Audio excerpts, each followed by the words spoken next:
in the room already, so I think we can begin now. I welcome everyone to our webinar. We're so glad you could join us today.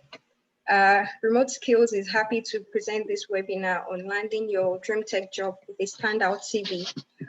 There are a few things to note before we begin. Today's webinar is presented by Simion, and before the end, there'll be time for you to ask your questions. So please, after the presentation, you can type your questions in the chat box. And immediately after the webinar ends, we're going to send a short survey. So kindly share your feedback with us. And lastly, this webinar will be recorded, and we'll send the webinar recording within the next 48 hours. I hope everyone can hear me clearly.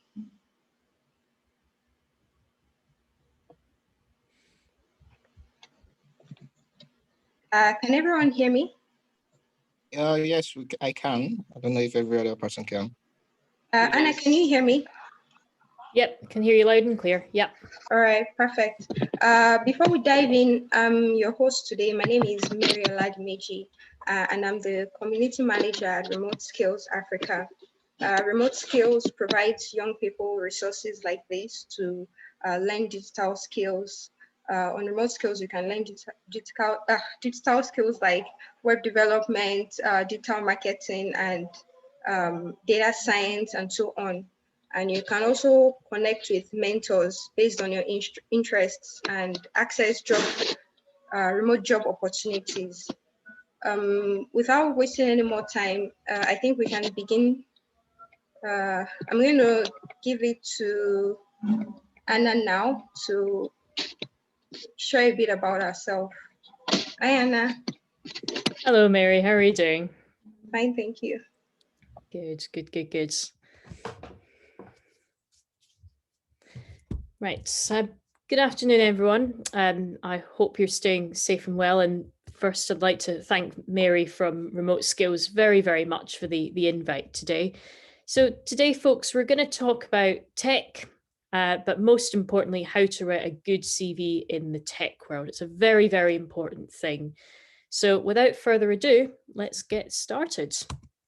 So firstly, I'd like to take this opportunity to introduce myself. So my name is Anna Simion. I'm the Chief Data and Strategy Officer at a London-based company in the UK called Sophos. So we're very much a leather goods company where we design and craft everything from your watch straps, card cases. We can even do more exotic items like a hammock. We haven't had too many of them, but we can do quite a broad variety of products. Now, before I went into this job, I was very much involved in the data science arena. I spent over 6 years and still currently am involved in machine learning research across a number of disciplines. So for example, finance, economics, supply chains, marketing, and we've been very much centered around this approach of really making sure we can get really insightful data to make sure our products go into our customers' hands. So aside from that, I do also guest lecture and speak at different keynotes. So it could be anything from inspiring a department, students about the possibilities within data, but also I do consult with businesses as well about how they can really leverage the power of data to make sure that they give the best experience to their customers and their employees possible. So this session is going to mainly be focused around technology CVs and how to write a really good one. So in a nutshell, this is what we're going to cover.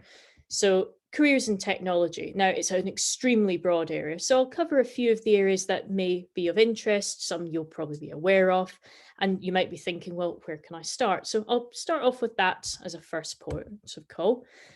Writing standout introductions and also talking about experience. So again, you might find that on average, recruiters spending about 30 seconds looking at a CV. It's really important you create a lasting first impression and then backing that up with really solid explanations about your experience to make sure that you can show you can add value to whatever you're applying for.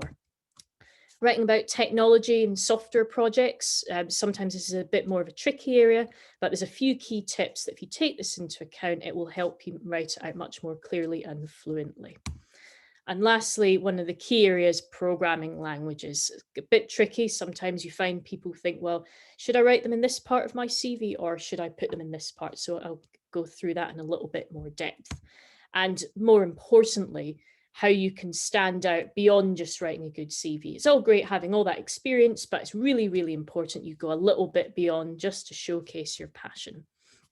So technology, I mean, we've had a global pandemic, technology's brought people closer together, and it's really, really an exciting area to be in. There's so much growth and there's so many areas. So without it, we'd frankly be lost. I mean, I can't imagine a world where we'd have a pandemic, Nokia phones and that game of Snake. I mean, it would be a very, very unusual environment to be in, but there's so many opportunities out there. And it's a really exciting time. Like the pandemic has shown that people can work from home, they can do their day jobs just as effectively. So although we're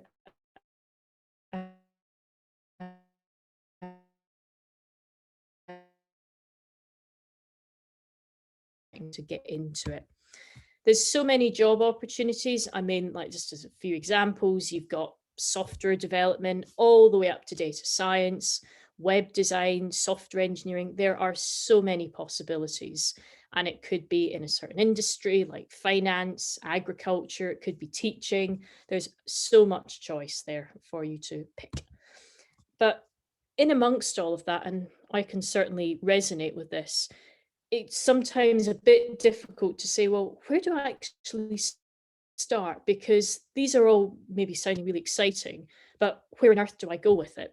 But don't panic. There's definitely a way to get you to where your interests lie.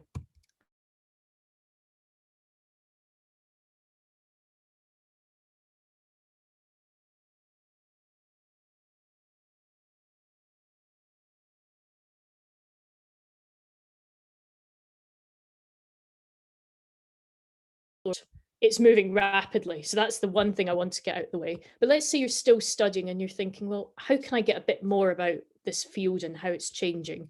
So for any of you that are at university and you're thinking, well, I'd like just a little bit more about what I can do with tech, internships is your best way to go. So you're getting some experience during your degree. So you might go into a company for 3 months and they might give you a project to work on. Then you come back in your final year and you write about it. For any of you that are maybe doing degrees with a year in industry, you can do what are called placement years. Now, placement years is where you take your knowledge that you've got in your degree, you put it in the workplace, and then again, similar to an internship, you might write about it when you come back in your final year. And last but not least, for graduate schemes, if you've already graduated and you've finished studying and you want to get into the world of work, this is the place to really push your knowledge beyond your degree. Really take what you've learned in your 3-4 years and say, right, time to go out and make a difference in the world of work. So in light of that, the only way that this is going to be possible is if you have a good CV. It underpins the whole prospect of getting into technology. And having that clear, logical flow is going to be really important in getting across the hiring manager's desk. So in light of that, here's the way I would suggest you structure, just as a standard template for a tech CV before we start diving into the nitty-gritty. Start off with your personal details, your name, email address, phone number. If any of you have LinkedIn profiles, get a link to them in there. Sometimes you will find hiring managers have a look around those as well. Followed by a summary. Now, this is your golden ticket, and I'm going to expand on this in the next section, but your summary and objective is a way where you say in a couple of sentences, this is what I'm doing, this is what I can bring, this is what I've done, and this is what I'm looking for. So again, I will expand on that in a little bit more depth in the next section. Your experience, and again, I will cover this, but it could be the likes of a part-time job. If any of you work part-time, let's say retail, cafes, restaurants, volunteering, there's a whole plethora of stuff, really, really important. Lastly, education. So again, if you're on a degree, maybe you're still studying, pop that in there. Sometimes school qualifications will be needed, but most of the time you don't need it. But those 4 key points there are your core base structure that I would expect a good CV to underpin before we start to get into the technology. So I really wanted to make sure that you're all aware of that. And if you get it in that format, that keeps it nice and clean and, most importantly, easy to read. And more importantly, with the way that the job market's been changing, it's really, really important that you have a succinct overview, because standing out is more important than ever. So follow that roadmap there: personal details, summary, experience, followed by education, and that gives it a really clean layout. Now, to go back and break these points down in turn, your introduction. Now, as I explained, it's your golden ticket. You have to keep it really short and succinct. So let's give an example here. State your background. So let's say, for example, either you've just graduated or you're still studying. You could something along the lines of a first-class BSc business management student, or let's say an undergraduate in business management seeking XYZ. So start off with something really punchy that will allow you to attract that hiring manager's attention. So it's really, really important. Something punchy, start it off with that. After you've done that, get some core skills in there. So for example, if you've, let's say, done computer science, or you're interested in anything that revolves around software, naturally, web design, or anything like that, you're going to be learning some core languages. So HTML, CSS, Java, that might come in. State some core skills that you've got, even if you're maybe not an expert on them. It's really important that you mention them, because again, for any job that you go into, a company can help you develop those skills, but they're not going to know about them unless you mention them. So definitely do put your core skills in there. So something along the lines of proficient in Java, HTML, CSS, something along those lines. If you've used any statistical modeling software like Tableau or SPSS, get that in there as well. It's all useful. So again, this is how I would encourage you to formulate your layouts for your introduction session. Now, one thing I would encourage you to do, and a lot of people do this in their CVs, I see a lot of the time in introductions words like team player, skilled negotiator. Now, remember, you're trying to stand out here. You're trying to show that you want to get to the top of the pile for an interview. The only way that you're going to do that is if you don't use keywords that everyone else is using, because otherwise you're not going to be seen as different. You're not going to be able to stand out. So don't use those words. Keep it really specific. And most importantly, what are you looking for? Now, I know most of the time you're going to be filling in an application form that might say you're applying for an internship, you're applying for a placement, but it's always good practice, because you might find through word of mouth you can hand over a CV. So it's really important you get in here what you're actually looking for. So let's say, for example, anyone who's still studying, seeking an internship, seeking a placement in the field of, again, you can easily adapt that, but just make sure you have that in there. Now, from the introduction, you're going to have to talk about experience. It's a natural sort of roll on from that. So you're really succinctly highlighting what you've got experience in, languages, and what you're looking for. But then comes the most important part, and that is your experience. Now, do not panic, because I sometimes find when I'm speaking to students of all levels, whether school leaver, graduate, university student currently studying, as soon as I mention the word experience, people panic. Please don't, because there are so many ways that experience can add value to your CV. So let's start off with quite a simple one. School projects, university, personal projects. Have you built your own website? Have you designed an app, for example, in your spare time? Have you done some group work? Maybe it's like a business case study, maybe for anyone who's done the likes of business analytics. These are really, really important projects, and they can add tremendous value to your CV, because you're showcasing those career key skills that employers like even ourselves are going to be looking for.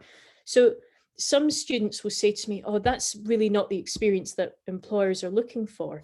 Rubbish. They're really, really important. So please make sure when you're writing your CV, you reflect on these. Have you built a website? Even if it was 4 years ago, take the time to maybe quickly update it, polish it up, and talk about your experience. It's really, really going to look good on your CV. Volunteering. Now, For example, let's say outside your studies, or let's say you just finished and you're finding a way to give back to your community, you might find that you've got your local charity that you support at the weekends, maybe some work that you do in your local community. Again, that's really, really useful experience because again, career key skills, and it also showcases that work-life balance. So maybe you're studying, but also you've got your weekends where you want a bit of a break between all that intense work and supporting your local community. So again, that's really, really useful experience on there as well. And for those of you that might have part-time jobs, let's say it's in a restaurant or in retail, again, really, really useful key skills. Don't underestimate the power of having these types of experience on your CV, because it can sometimes really make that difference between getting a rejection and getting at the top of that interview list. So don't underestimate their power. Really, really important you mention these.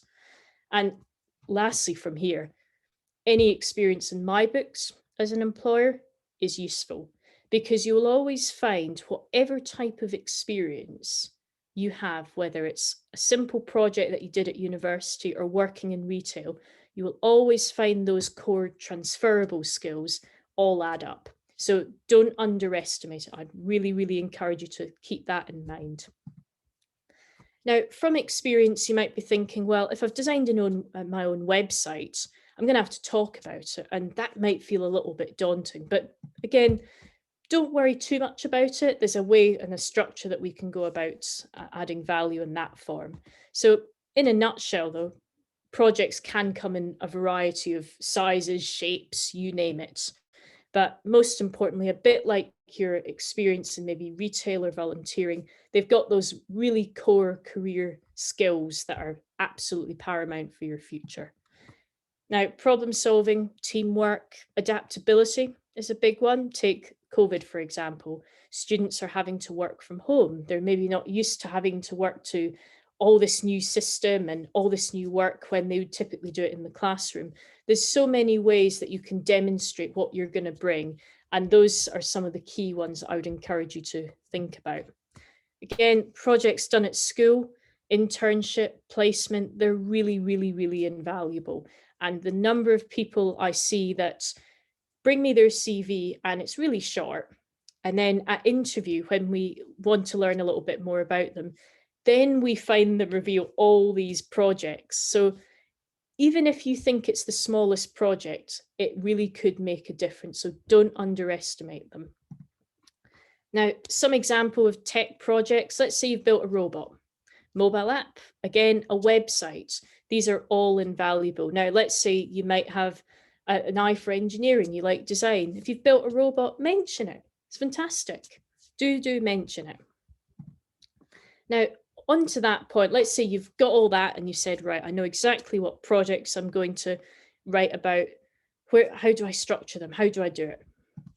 Now, you have to have structure here, because the one thing that you have to keep in mind is most of these projects, you're going to initially be communicating these to people who are maybe not technical. So it's really important that you think about it and say, well, can I explain this to someone like my gran, for example, my mum, someone who's maybe not au fait with technology?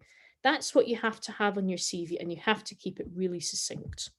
So I would encourage you to keep a note of this, because this is what I would suggest if you're writing about projects, the context, action, result approach. This ensures you clearly state your objective, what you did, and what you got out of it. And I would urge you, for any project that you do within tech, whether it's software or hardware, do make sure that you follow this approach, because again, it keeps the structure clear, but it also makes it very clear to hiring managers, this is exactly what I did, this is what I got out of it. So let's take an example. Let's go back to our good old robot friend. Let's say you had an eye for engineering and you thought, I'm going to build something. I fancy getting a bit creative. Let's say you built a robot using the programming language C++. It's a very, very powerful language used in robotics and AI as part of your final year school project. Maybe if you had a passion about going on to doing robotics at university, it's a great way to showcase your passion rather than just sitting and reading a book in the classroom. So that's your context. You built a robot using C++. Next, action. So you've built it, but did you just leave it sitting there gathering dust? What did you actually do with it? No, I entered it into a national robotics competition. Again, this is just a made-up competition, but it's purely to showcase an example of how this would sit on a CV. So let's say you felt, right, I'm going to put this up. I fancy a bit of competitive spirit. This is how I'm going to do it. Robotics 2021, you entered it in. Brilliant, you came third. That's really nice and clear, saying, well, I've taken an idea, I've had a bit of a competitive streak, and I actually did well. So you're not just saying, I'm wanting to get good grades in my homework. I've actually gone out of my way to build something that will hopefully inspire others to get into robotics. So follow that framework. If there's anything that you're going to take away from today, please use this. Because as an employer, the more clarity that I have in your projects, do you know what? It makes for more interesting interview discussion. That's what matters. If it's not clear, we're going to be asking all sorts of questions and it doesn't keep the interview on track. So really follow that CAR approach for your tech. And again, it does not matter whether it's software projects, i.e. a website, or hardware, building a robot, do follow that approach. So keep a note of that handy, folks. It's really important. Now, you might have noticed in that last example, I talked about C++. Now, programming languages in tech CVs naturally are going to have to appear. They absolutely have to. It doesn't matter where you've used it for a couple of days or you're an experienced programmer. You must mention it. So to give you some examples, Python, which is a very common language used in the data world, data science, machine learning, AI, all the way up to your web design and then your more sort of object-oriented languages. These must appear. And what you'll find in the job descriptions, they'll be very clearly marked. And if you don't mention them, the chances are your CV won't get through that application system. So make sure that you read that job spec really carefully and just make sure that you include what they ask you. Now, if I were you, my personal suggestion is to put them in both the summary, bit like what I outlined earlier, list languages that you have proficiency in. So let's take examples here. Proficient in Python, HTML, and Java. Doesn't matter if you've used them just at school or at uni. Again, you've used them. That's the main thing. And then in context, i.e. your software projects, so using that CAR approach, have them in there. So let's take the robot example. I developed a robot using C++. Again, it's really important that you don't just state the languages, but show how you've used them. Again, it can make a really interesting interview conversation.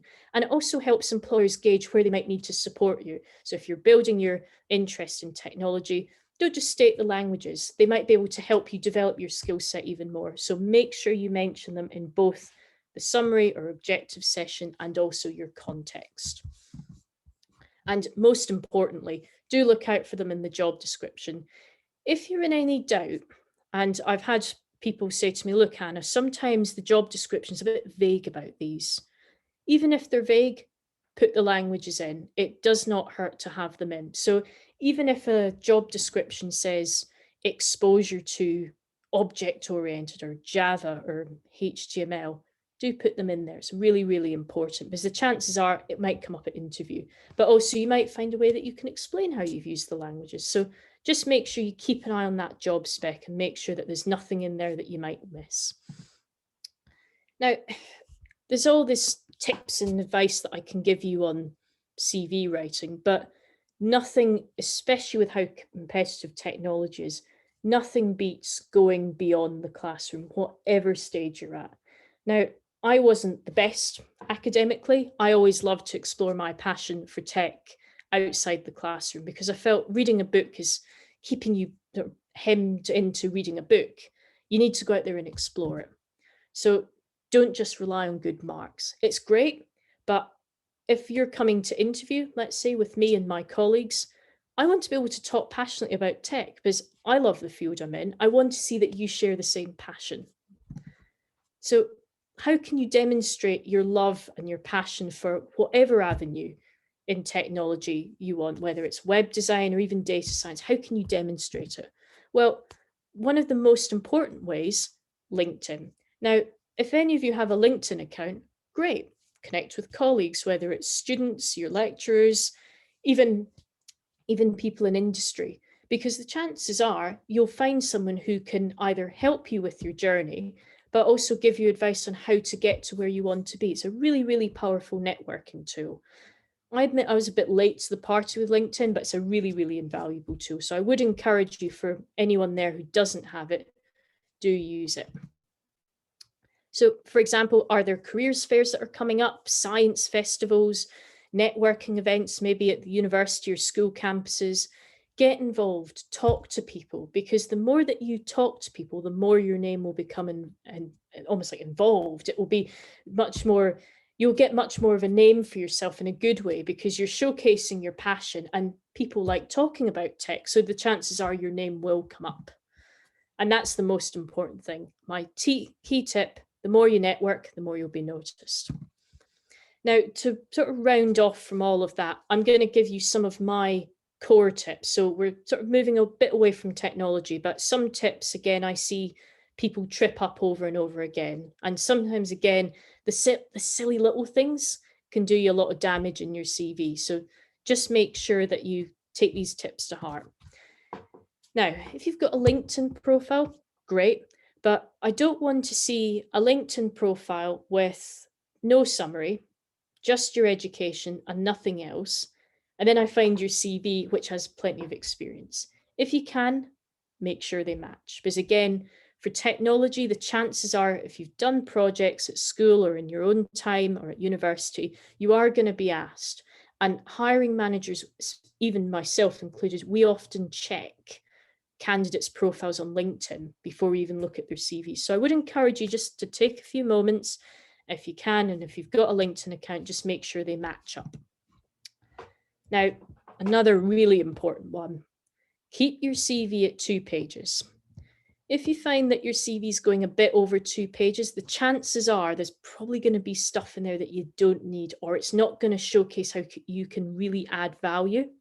So if you find that your CV is going over that limit, just take a fresh look at it. You might find there's some experience that you might have, and when you look at it against the job description, you might think, well, actually, I'm not sure how this is going to relate to the job. So try and keep it at 2 pages maximum. It keeps it clean, tidy, and most importantly, succinct. And again, another very, very common area that I see cropping up: if you want to be able to explain those technology projects really, really clearly, I want to see a consistent page layout. I want to see your font sizes consistent, but I also want to see your fonts consistent. Nothing is more sometimes aggravating to see one style for one project and then your experience in another style. Please ensure that you keep it consistent. I want to enjoy reading your CV. I want to say to myself, oh, gosh, that's a really, really interesting read. I want to interview that person. But again, keeping it consistent, again, it's a great first impression, but it's an area a lot of people trip up on. So do be careful. Now, for font sizes, I would strongly advise size 12, classic size for CVs.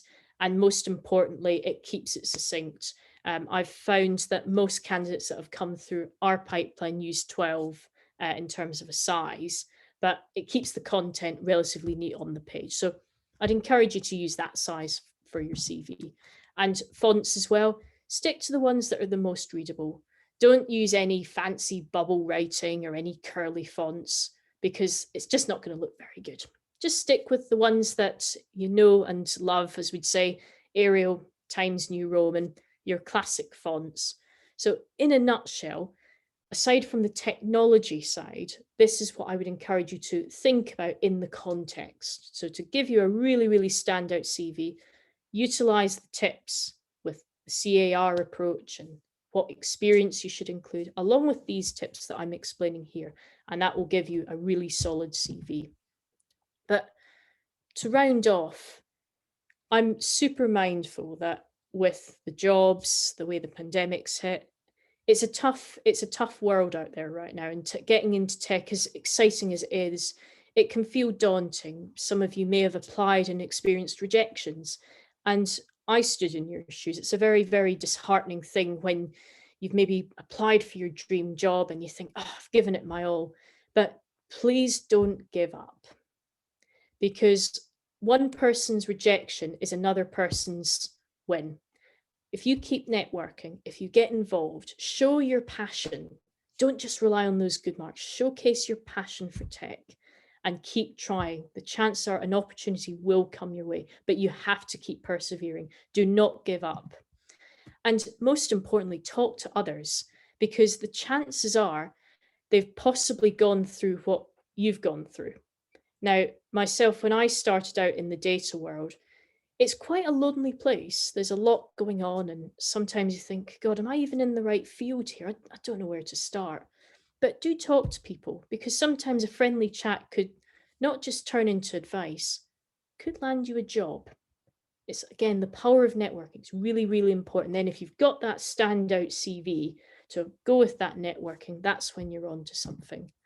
And again, if you're not on LinkedIn, do sign up. Can't recommend it enough.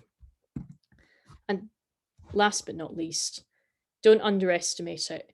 It literally does take one person. Like, I remember the day on LinkedIn when I got my job and we got talking through LinkedIn messaging with my CEO. That was the day it changed my life. I wouldn't be in the position I am if I didn't have LinkedIn. So get your CV polished, really showcase and polish up your passion for technology, get involved, get networking, and honestly, you'll soar. In light of that, I'd like to thank you very, very much for listening, and I would gladly welcome any questions or if anyone wishes me to repeat anything that was said earlier in the presentation. Thank you.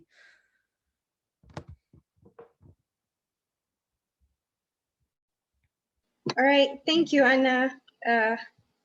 This comes to the end of today's presentation. And before we move to the Q&A session, I just want to remind everyone to kindly fill the questionnaire that we're going to send to you after the webinar. And okay, I think now we can take some questions. Okay, I think Paul says, do you have any advice on how to use LinkedIn to network professionally? What approaches or methods would you recommend? Apologies, Mary, I didn't quite catch the start of the question. Apologies, Right. Could you repeat that for me?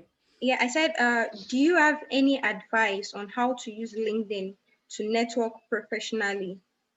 What approaches or methods would you recommend? Right. When I started using LinkedIn, I first of all connected with students. So let's say, for example, if you're at university, connect with your friends first, connect with the lecturers. And then what to do is I put a posting out saying that I was interested in the world of data. I'd be keen to speak to people who are in the field to see how I can get into it, tips and tricks. Is there anything that I should be learning? And when I put the post out, people contacted me and connected with me that way. So sometimes the thought of just hitting connect randomly might feel a bit daunting. Post something on LinkedIn, because the chances are people will respond, and they won't just respond to you, but they'll also connect with you. And then that builds up your network that way. Right, thank you. Franklin asks, thank you, Anna, for your exciting presentation. Do you offer professional resume review services? Well, to let everyone know, I am the data mentor. Apologies, I didn't put this in the presentation. Mary, I hope I'm allowed to mention this, but yeah, I'm the data mentor for RemoteSkills. So if anyone is interested in data or the world of data science in any shape or form, I'm happy to look at supporting you as a mentor. So yes, I'm happy to give you CV guidance, tips and tricks.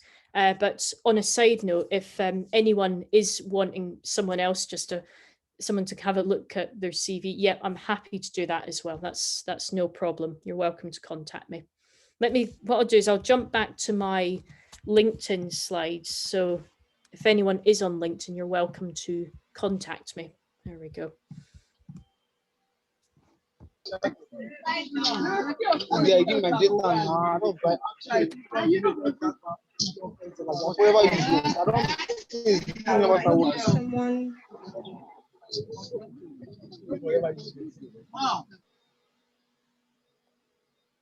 Right.